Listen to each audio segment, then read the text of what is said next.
Ladies and gentlemen, thank you so much for joining me here with the Atlanta Business Journal. As we have a very special interview for you today, we are sitting down with our Secretary of State, Brad Raffensperger. Mr. Secretary, thank you so much for this time and thank you for joining us today. Well, thank you for inviting me. Now, as a context for this interview, we had our Atlanta Business Journal readers submit some questions that they wanted to know directly from the Secretary of State. And I would like to start this with a quote that you recently made after a town hall. You said, "As a small business owner, I am committed to helping Georgia small businesses survive during these difficult times and come back stronger." What resources has your office put in place to help Georgia small businesses? Well, the first thing we did was we started offering some regulatory reform, particularly in the nurses. Any nurse that was moving or had to come to Georgia to practice nursing, we lowered the barriers so they could get a temporary license and get set up in 24 to 48 hours. But we're going to look at all professions. What can we do to really, reduce those hurdles that people have? We also extended out the corporation renewal to May 1st to give people that other period of time, to get, that in line for them. So we're going to continue looking at regulatory reform. But also, we really believe at the end of the day that there'll be great opportunities to bring manufacturing and service industry back, onshore those back to America. I think we realized that we caught one thing that made COVID-19 so disastrous and difficult for us is so much of our manufacturing and services have been outsourced to other parts of the world. And so I think people realize we need to have things closer to home. I think that'll be good for Georgia. Now, are you seeing any industries here in Georgia that look like they might not survive this COVID pandemic? Well, unfortunately, when you look at the unemployment rate that we have, there'll be some businesses that won't survive. We just don't know which ones they'll be, but business owners like myself, we're survivors until maybe something does take us out. But we fight hard. We're very entrepreneurial, and we have a lot of ingenuity. So the business owners are looking at it. I think that's why many of them went, grabbed the PPP, the Paycheck Protection Program.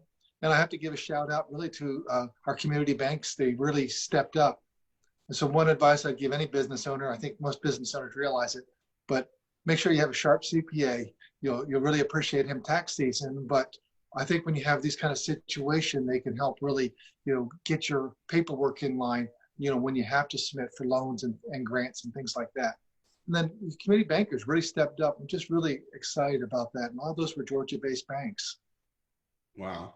Now, the hospitality industry has been brutally affected by this COVID-19 crisis.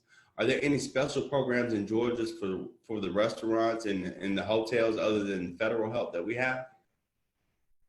Well, I understand the hospitality industry. My youngest son and my daughter-in-law work in that industry. And so we understand they're in the hotel business, but restaurants, hotels, anything really that's hospitality has been really hurt bad. And we don't have any specific programs. I know that the General Assembly will be coming back and they'll be looking at what can we do. And it's, when you look at the spinoffs, look what has happened to the airline industries. But then you look at what has happened to the Atlanta airport. When you look at our unemployment rate, you start realizing all these industries, the number of jobs that they created. I don't think we realized the ripple effect and how important they were to our entire economy. But yeah, I understand how difficult it is in the hospitality. What we see, obviously, in the restaurant industry, a lot of people are doing curbside pickup. And then also when the restaurants re-engage in opening, they're going to be spacing people out. And you may only have 50 to 60% of the customers in the stores or in the restaurants at any one time. And so it's best practices, and there'll be some guidelines that the governor's already laid out there to make sure it's as safe as it can be. But it won't be 100% fail safe just because we're dealing with a virus that you can't see. Now, talking about reopening, there are a lot of new rules for businesses that are opening. Are there any penalties being put in place, and who is monitoring to protect the customers of these businesses, that these businesses are doing the social distancing, they're wearing the mask, they're wearing the gloves? Because I got to be honest with you, I've been to a couple that were a little frightening to go in there and see no one wearing masks, no one wearing gloves, handing out food. Well, I think a lot of that, what's under the Secretary of State's office with licensed professionals. And so that obviously is your hairstylists, barbers, cosmetologists, people like that. And we have, guidelines that the boards have developed. And so those are great guidelines. And we'd rather come alongside professionals. We understand how bad they've been hurt, due to COVID-19. We don't want to bring the big bad arm of the law down on people. We don't want to bring the hammer. We really want to bring, velvet gloves and say, hey, let's use some common sense here. This is why we wear gloves. This is why your patrons, when they come in, this is why they need to wear masks. This is why you need to wear a mask. This is why you need to disinfect between, people sitting in the chair. I think that is the best thing, is when we work together and we use some common sense, we'll work through these situations. Now, Governor Kemp is set to extend the restrictions on bars and nightclubs amidst the pandemic that we're still dealing with. Now, is that a sign that we're starting to reopen a little bit too fast? Is that him kind of pulling back on that decision, or was that already in place? Well, Governor Kemp has really been monitoring the situation with his health professionals and keeping all of us, abreast of where we are. And so I think it's really a day-by-day, week-by-week situation. And so he's making the best decision for all of Georgia. And so I look at what we can do to help support, the efforts of our business owners and obviously our governor, and make sure that we can, work together as a team.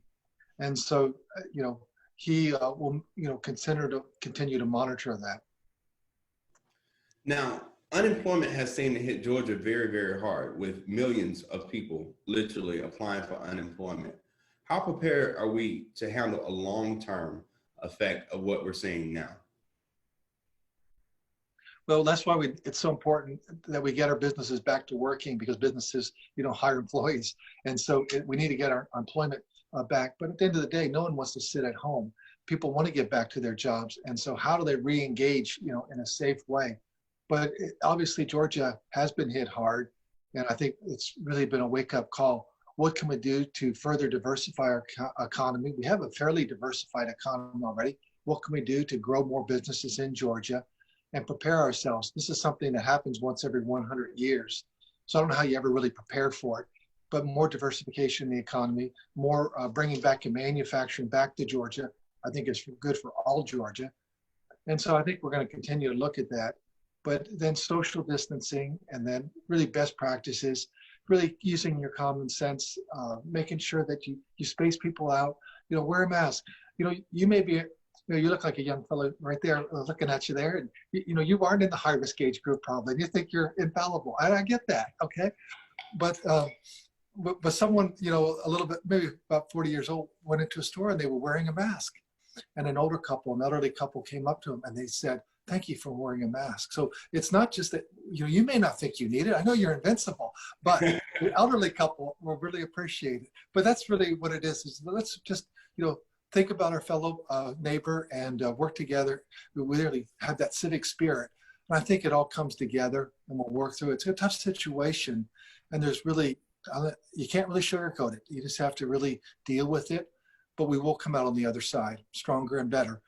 But it's going to take a lot of hard work. And I think the key is really so much as our small business. Because when small businesses do well, then our communities will do well. And then the entire state is going to do well. So what we can do to help our small business person, because that's really community businessing. And they're really, really tight and close with their community, their customers. So it's really important that we look after our small business owners. Now, we also just talked about all these people being unemployed at this time. Is there anything that the state is stepping in to do to help feed families during this crisis with so many people out of work? Well, with one of the federal governments, they've also added that supplement of the additional $600 a week. But I've seen, cars lining up, photos, not just in Georgia, but in Florida and other states. So it is a situation where people, need, if they're going to get unemployment insurance, they need to get those checks coming in, because eventually you have your kids at home and they're not at school. And so you're just higher, costs that you're going to have. And so I know that there's been many community services reaching out, and people are really working quickly and diligently to make sure that we have people that have food, and also make sure that they have, shelter, and get the relief that they need, the financial relief that they need. Now, what do you feel is most important to you as far as keeping Georgians safe? Well, I think obviously, social distancing, We are very careful when we go out. When I go into a store, I will wear a mask when I go in. And sometimes the store's not that crowded, so I said, I don't really need a mask here. But I've been in some other stores where I'm wearing the mask and other people aren't. It's like, okay, I'm glad I wore a mask in here. And I got my hand wipes and I got my sanitizer in my car because I don't want to get it. If I get it, I get it. But if I don't need to get it, I don't want to get it. And so it's one of those things. I'm just trying to make sure that I do the best I can with the information we've been provided by our health authorities. Now, I would like to switch gears just for a quick second. One, congratulations on being able to get 1 million absentee ballots distributed for the June 9th general election. Congratulations to that. Thank you. Does the election look different this year? Does it look like a lot more absentee ballots, or do we actually get to go to the polls? You actually get to go to the polls if you're a brave man. So, but seriously, we have by law 3 ways of voting. Number 1 is no excuse absentee voting. Number 2, starting Monday, May 18th, you can have 3 weeks of early voting in place. And so you can go in person and vote. And then obviously day of election on Tuesday, June 9th. So the 3 options are still in place. But right now we have about 1.5 million people requested an absentee ballot. And we've already mailed out about 1.1 million of those ballots to voters. And we've received back about 500,000 of those have already come back in. And so people have really gravitated towards that. We were expecting about 2 million people to vote in this primary schedule right now before we had COVID-19. But if you look at, let's say we had the 2 million still, well, okay. Right now we have, I'll say 1.5 million, which is 75%. Normally we have 5%. So yes, it's going to be similar, but different. The numbers of absentee is going way up. And then obviously the other in-person voting is going way down. Wow. Now you recently just put a task force in place, didn't you? Yes. We wanted to make sure that everyone feels comfortable. We've had, people that have expressed concerns. In fact, really even the Presidential Bipartisan Commission from 2005 that was co-chaired by President Jimmy Carter expressed concern about the integrity of the absentee ballot, process. He says, if there's going to be fraud, that's the greatest likelihood of fraud. And so we wanted to make sure we stood up an absentee ballot fraud task force to make people understand that we really want to guard that door, putting guardrails. We want it to be a safe, secure process, and we don't have fraud, so that you feel really good about the results. Win, lose, or draw, you want to know that if your person that you were supporting won because they fairly won, or they lost because they fairly lost, you just never want that doubt. Because when you have those doubts, it really doesn't make for a stable society. And we have that confidence, then we can go on. We may not like the results, but the American people accept the truth and they can move on from it. I think that's probably one of the most important things that you could say. In closing this interview, because I promised I wouldn't take up too much of your time today, but in closing this interview, business owners just like myself, entrepreneurs out there, what is it that you can tell them in this time of crisis? What advice do you have for us business owners, being the Secretary of State? Well, I'm looking also as a business owner myself at a manufacturing plant. We bought those little, thermometer guns that you can, from about 6 feet away, you can point it at someone's forehead and it can read off their temperature. And we've also spaced out some of our plant workers so that they're spaced out. So you just think about what you can do. Make sure that you can monitor your employees, because you don't want them to come down with COVID-19. So it's really thinking through the process. What can we do? And then you have to also think from the standpoint, if you're in a retail establishment and you're very close with your customers, you have to assume that sometimes they don't get it. Some people think they're infallible, or they just think those rules don't apply to them. And so you have to be prepared for how do you help people. And you have to be very gentle with your customers, because they're your most important asset after your people that work in your business. Is that without customers, what would you do? They're the ones that pay the bills. And so it's really think about how do we, gently, but also proactively, protect our customers so we can protect our employees. Well, Mr. Secretary, I can't thank you enough for spending this time with us today to speak to the ABJ readers. We all love Georgia, red or blue. We all got your back. We're all rooting for Georgia, and we all are hoping that, we come out of this on top. We will. It's going to be a challenging time, but God willing, we will come out on top again. Thank you. Thank you so much. Once again, this has been Kevin Pride for the Atlanta Business Journal with the Secretary of State himself, Brad Raffensperger. Thank you for your time. Please enjoy your day.